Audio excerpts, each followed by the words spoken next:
that address. Could I now invite onto the stage the chairman of the organizing committee of today's conference, who is also the vice president of the Malaysian Institute of Arbitrators, Mr. Sudharsanan Thillainathan, to deliver his opening address.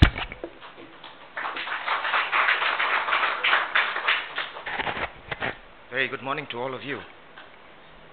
The AG suggested that I dispense with the usual salutation, so I hope you won't mind. It's to save time. I'm very pleased to associate myself this morning with the warm words of welcome of our President. MIARB is delighted to bring the RAIF conference back to Kuala Lumpur, and it is a privilege to hold it in conjunction with the inaugural Kuala Lumpur International Arbitration Week. The last time the RAIF conference was held in Kuala Lumpur was back in 2010. Now, let me say this. There has self-evidently been a transformation in the arbitration landscape in Malaysia since then, due to the exceptional efforts of the KLRCA led by our guest of honor, of course with the collaborative effort on the part of all stakeholders, in particular the Malaysian government, the Malaysian judiciary and the legal profession, who have done their part to create an environment conducive for the KLRCA and for arbitration to flourish here in Malaysia. I would like to think that MIARB has in a small way contributed to this success, and I'd like to state our commitment to work with KLRCA and all other stakeholders to ensure that continues to happen. I'm mindful that I'm all that stands between all of you and the lecture by a distinguished speaker. So for that reason, my opening remarks will be fairly brief. Let me say something about the annual RAIF conference, something apart from what has already been said. This is the 9th annual RAIF conference. 9 years of RAIF conference, I say, augurs well for the future of RAIF. It confirms that RAIF is as relevant today as it was at its formation. It is evidence of the shared sense of purpose and mission, the common set of values, and the strong bonds of friendship and camaraderie that bind us, the RAIF member institutes, together. The conference theme. It is, above all, a reflection of the importance of ADR as the preferred form of dispute resolution in the region today. But the question is this: will the status quo remain in a changing world? Will arbitration continue to be the preferred method of international dispute resolution? Hence, the conference theme, arbitration in a changing world. Perhaps, in hindsight, we should have cast a wider net to cover adversarial dispute resolution more generally.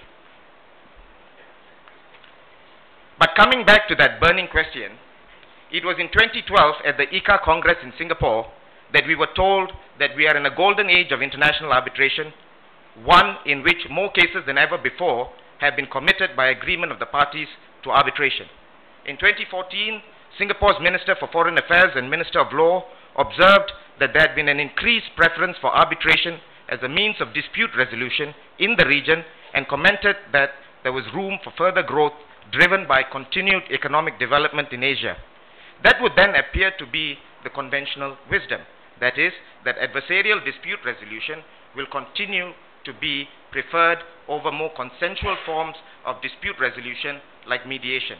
But the truth is that I am not qualified to answer that burning question, whether adversarial dispute resolution can remain the preeminent form of dispute resolution. But please don't despair, because as chairman of the organizing committee, I've done the next best thing. I've invited to speak to us this morning someone who has, I believe, the answer to that burning question, and who will, I have no doubt, offer some cautionary notes for adversarial dispute practitioners like me. That gentleman is our distinguished speaker, Mr. V.K. Raja, SC. A.G. Raja, thank you very much for accepting my invitation to deliver this, the inaugural distinguished speaker lecture, despite your hectic schedule. You have done us a great honor, and we are indebted to you for that. I do not propose to say more about A.G. Raja's session. Dr. Cyrus Das has kindly agreed to introduce the AG in his session, but I'd like to take this opportunity to acknowledge and recognize the influential role played by the AG back in 2007 in the conceptualization and formation of RAIF. It was Judge of Appeal Justice V.K. Raja, as he then was, who suggested in his keynote address at the inaugural conference in 2007 that a permanent grouping of member institutes be formed and that this conference be held annually. The rest, as you know, is history.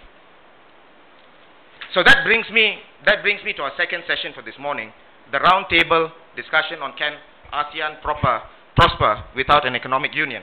ASEAN has been in the news a lot.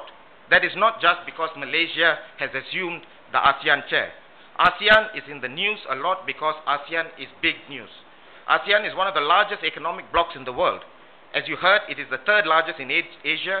It is the seventh largest in the world.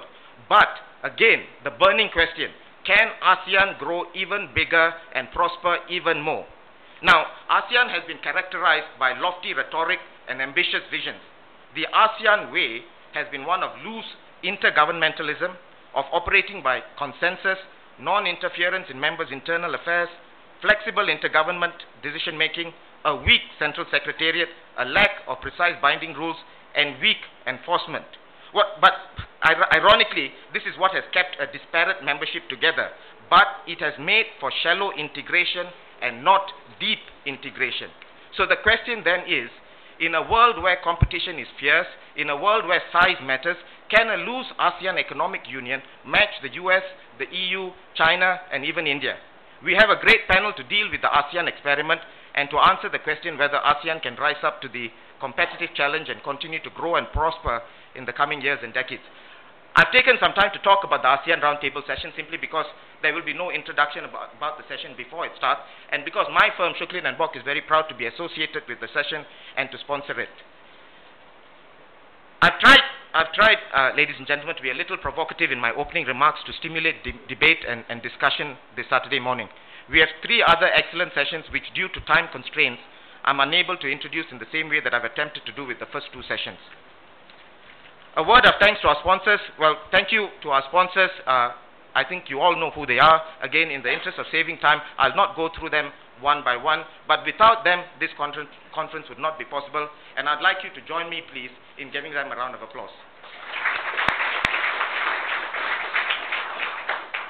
That brings me to my concluding remarks. I'm pleased to say, ladies and gentlemen, that we have some of the leading academic thinkers, arbitrators, judges, and legal counsel joining us today as speakers. I hope that you'll enjoy the conference program put together by the organizing committee, and please do stay until the end. I thank you for your support. By being here on a Saturday morning, it means a lot to us. Thank you for your kind attention.